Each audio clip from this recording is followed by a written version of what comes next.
Il va falloir un monde plus sobre pour pouvoir lutter efficacement contre le changement climatique, mieux produire, moins consommer, ça c'est clair. Ça va exiger une réforme des comportements individuels, mais pas forcément négatifs. C'est plutôt, il faut penser plutôt sur une question de l'autrement, faire les choses différemment, voyager différemment, pas prendre l'avion pour faire Paris-Agen, parce qu'il y a un train qui fait Paris-Agen, mais prendre l'avion uniquement quand on va très loin et qu'on part longtemps, par exemple.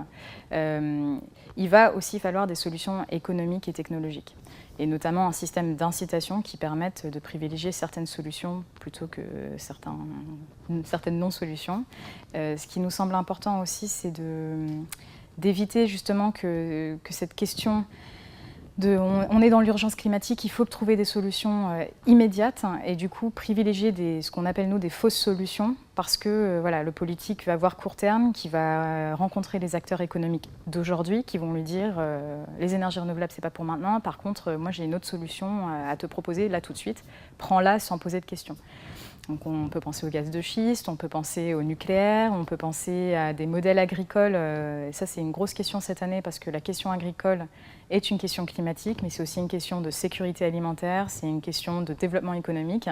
Et on voit les acteurs du monde agricole en train de se battre sur à quoi doit ressembler l'agriculture de demain, avec souvent des choix faits en matière de technologie agricole qui sont inadaptés, qui proposent des modèles qui ne marchent pas chez nous et qu'on aimerait exporter dans d'autres pays. Et donc, plutôt que de créer des solutions, créer des problèmes à plus long terme. Les OGM, par exemple, ou les agrocarburants qui n'ont pas fait leurs preuves en Europe et qui ne les font pas dans les pays en développement. Donc, toutes ces questions-là, au-delà de la sobriété, qui est effectivement un concept plutôt nouveau et très, très important et sociétal, il y a quand même la question des choix économiques qu'on va faire, des investissements, de là où on va mettre notre argent demain, qui n'est pas réglé aujourd'hui. Et pour nous, le gros risque de la réunion de Paris, c'est qu'on ferme la porte au problème, ce qui serait une super nouvelle, mais par contre qu'on ouvre la porte à d'autres problèmes, au lieu de privilégier des solutions un peu plus évidentes, selon nous, comme l'agroécologie ou les énergies renouvelables ou l'efficacité énergétique.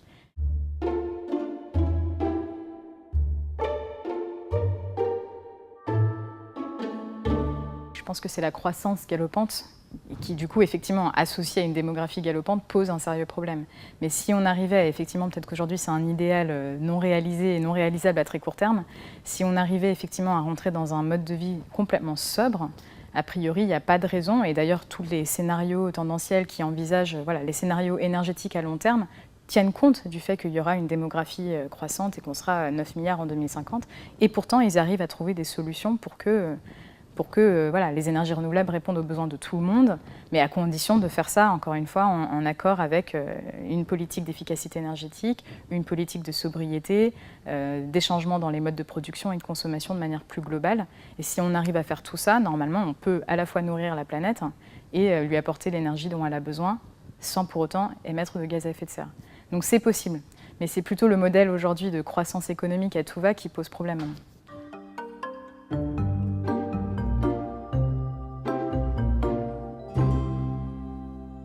Je pense qu'il y a plusieurs facteurs qui rentrent en jeu. Le premier, c'est qu'on soit capable de dire si oui ou non on est sur une trajectoire compatible avec la maîtrise du réchauffement climatique en deçà de 2 degrés. On ne pourra pas dire qu'on a sauvé le 2 degrés à Paris, mais il faut qu'on puisse dire oui ou non on est sur une trajectoire compatible.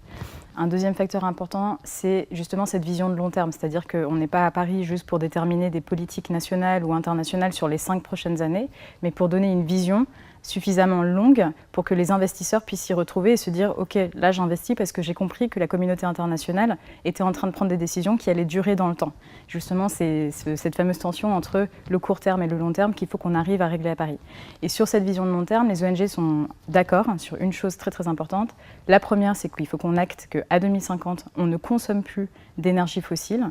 C'est le rapport du GIEC qui est très clair sur le budget carbone qui nous reste. Et lorsqu'on regarde ce que ça veut dire en termes d'énergie fossile, il faut laisser 80% des énergies fossiles dans le sol. Donc on a besoin d'une vision de long terme, ce ne sera pas une décision, mais au moins une vision de long terme qui permet de justement enclencher une transition. Et la question principale qui va se poser à Paris, c'est vers quoi on va ? Et je pense que c'est là où il y aura le plus de désaccords, c'est de savoir si oui ou non on va sur une vision 100% énergie renouvelable ou quel est le mix énergétique qu'on veut développer collectivement dans les 20 prochaines années et du coup sur quoi on investit aujourd'hui.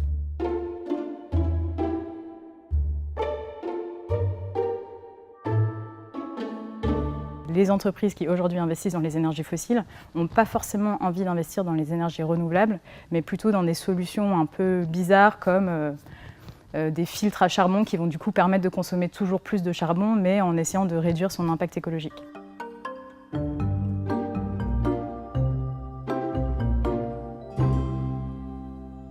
Ce qu'on voit aujourd'hui, c'est que la plupart des États qui disent vouloir s'engager dans la lutte contre le changement climatique, y compris la France, finalement font avec, d'une part, signent un accord sur le climat avec la main droite qui dit que oui, on veut maîtriser le réchauffement climatique, et de l'autre, avec la main gauche, investissent toujours un peu plus dans les énergies fossiles, continuent de subventionner le problème plutôt que les solutions.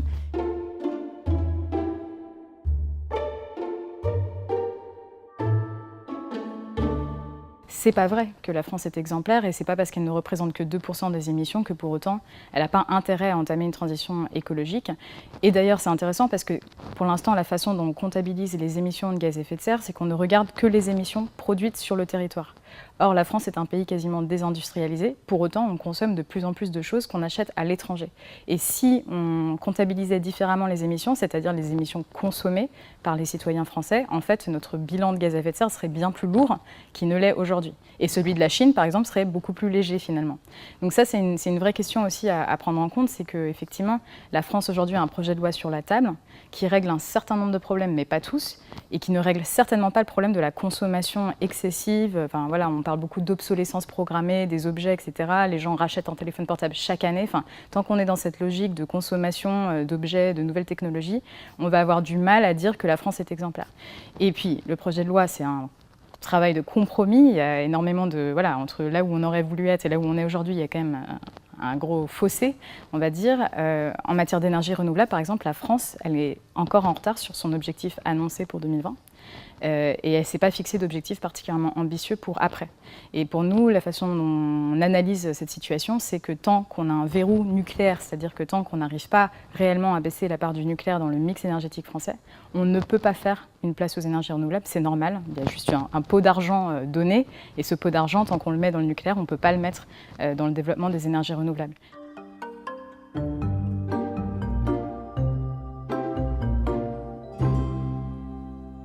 Un accord entre pays en développement et pays développés sur comment réduire les gaz à effet de serre, c'est possible. La question, c'est est-ce que l'accord qu'ils vont trouver va être suffisant pour sérieusement, pratiquement, réduire les gaz à effet de serre à long terme? Ça, c'est une autre question. Et pour l'instant, en fait, on attend un peu de voir ce que va proposer la présidence française, notamment d'un point de vue diplomatique, justement pour arriver à trouver un accord. Il y a énormément de solutions possibles.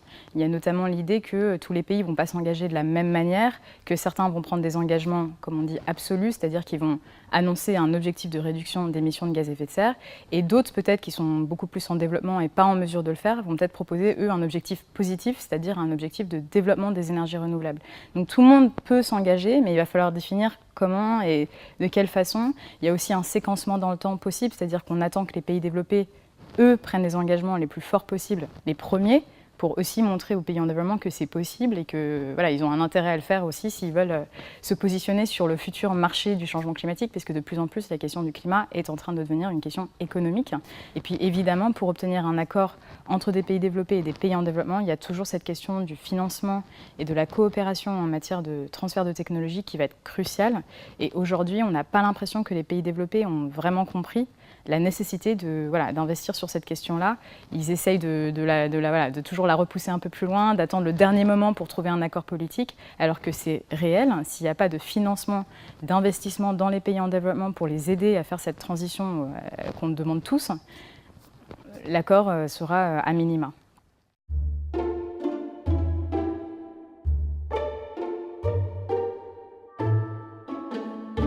Malheureusement, la façon dont la négociation s'est construite aujourd'hui, c'est plus du tout une approche où on dit aux pays ce qu'ils devraient faire, mais c'est aux pays d'annoncer eux-mêmes ce qu'ils vont faire. Donc d'une certaine manière, un accord est possible, puisqu'à partir du moment où chacun est libre de dire voilà, moi je m'engage là et puis ça s'arrête, A priori, un accord est possible. Donc nous, notre travail en tant que société civile, ça va être de dire non, ce que vous avez mis sur la table, ce que vous proposez, ça n'est pas suffisant, il faut aller plus loin.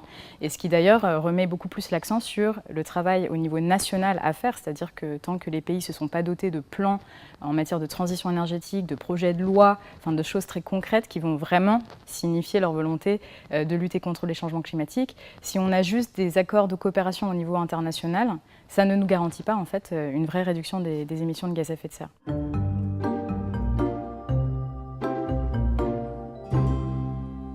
Alors, il y a plusieurs sources de financement possibles, envisageables pour financer à la fois la transition énergétique dans nos pays, y compris en France, et pour aider les pays les plus pauvres à s'adapter face aux impacts du changement climatique. La première, la plus évidente, c'est la taxe sur les transactions financières, parce qu'il y a déjà des projets en la matière et il y a une coopération qui s'est mise en place. La France étant exemplaire en la matière, puisque c'est la première à avoir instauré une taxe sur les transactions financières, qui finance justement le changement climatique. Une autre possibilité, c'est la taxe carbone. Donc, il y a énormément d'économistes au niveau international qui parlent d'instaurer une taxe carbone mondiale, avec un prix du carbone qui serait le même partout. On est encore très loin de pouvoir instaurer une telle taxe parce que de même qu'il faut qu'on trouve un accord sur les changements climatiques, il faudrait aussi une négociation spécifiquement sur cette taxe. Il y a déjà pas mal de pays en fait, qui, à leur niveau, ont mis en place ce qu'on appelle un signal-prix. Donc ce n'est pas vraiment forcément une taxe, mais c'est donner un prix au carbone et s'assurer que quand on achète un objet ou quand on achète l'essence, on se rende compte du prix de la pollution.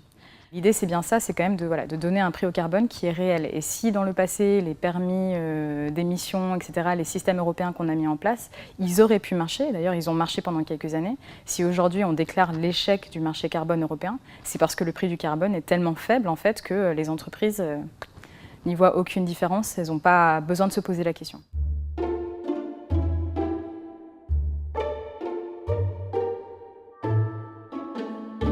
Il y a une coalition française notamment, mais qui est aussi européenne, des acteurs de la société civile qui travaillent sur les changements climatiques, qui travaillent sur la solidarité internationale, qui travaillent surtout sur les questions de santé et qui se sont mis d'accord pour demander au gouvernement français de pousser pour que cette taxe existe au niveau européen.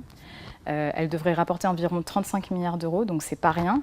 Et au niveau de la France, ça représenterait 6 milliards d'euros de recettes. Donc sur ces 6 milliards d'euros, même si on n'en met que 25 ou 50% sur des questions de solidarité, c'est énorme. C'est bien plus que ce que la France fait aujourd'hui en matière d'aide publique au développement. Et surtout, l'avantage d'une taxe comme ça, c'est que c'est une taxe. Donc c'est prévisible, ça permet de donner une vision de long terme aux pays à qui on va appuyer dans leurs projets et dans leurs plans. Donc c'est effectivement une solution un peu facile. Une autre taxe à laquelle on pense, qui consisterait aussi à taxer le carbone, c'est l'idée d'une taxe sur le transport aérien et sur le transport maritime, qui sont sous-taxés aujourd'hui et qui polluent énormément. Et du coup, l'idée, ce serait de taxer leurs déplacements, en fait, de taxer les compagnies aériennes ou les compagnies maritimes, ou directement l'essence, bref, peu importe, pour là aussi générer des financements. En gros, c'est le principe du pollueur qui paye. Donc, c'est aussi, on taxe le problème pour financer les solutions. C'est une question qui est sur la table depuis longtemps et on va continuer de se battre cette année pour qu'elle devienne réalité.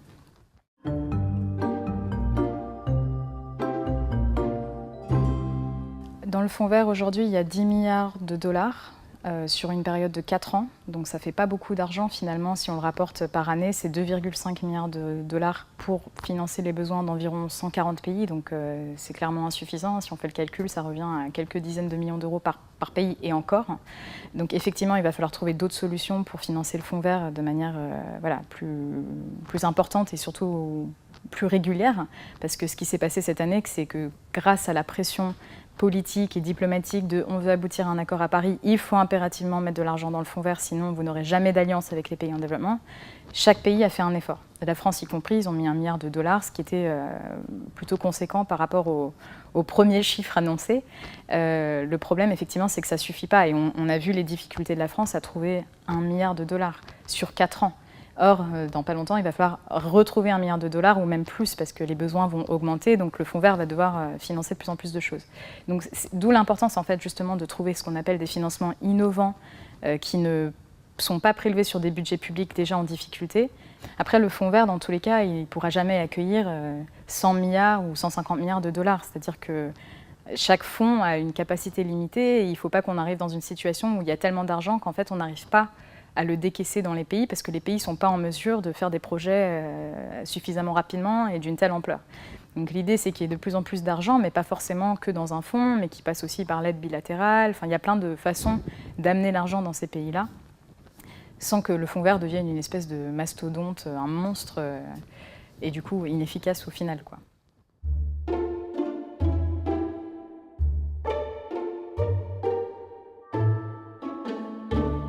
La crise climatique, nous, on la voit clairement comme une opportunité effectivement de changer beaucoup de choses, à la fois sur le mix énergétique, mais aussi effectivement sur les questions sociales. Et on y voit une opportunité de réduire les inégalités. Par exemple, en France, la question de la précarité énergétique, qui n'est pas spécifiquement liée au climat, c'est une question qui affecte quasiment la moitié de la population française, des gens qui ne peuvent pas payer leurs factures énergétiques à la fin du mois, etc. Donc c'est une problématique qui concerne la Fondation Abbé Pierre, le Secours catholique, des associations qui ne sont pas du tout sur des questions climat, mais qui commencent à y arriver parce que du coup, ils s'intéressent aux politiques climat-énergie de la France.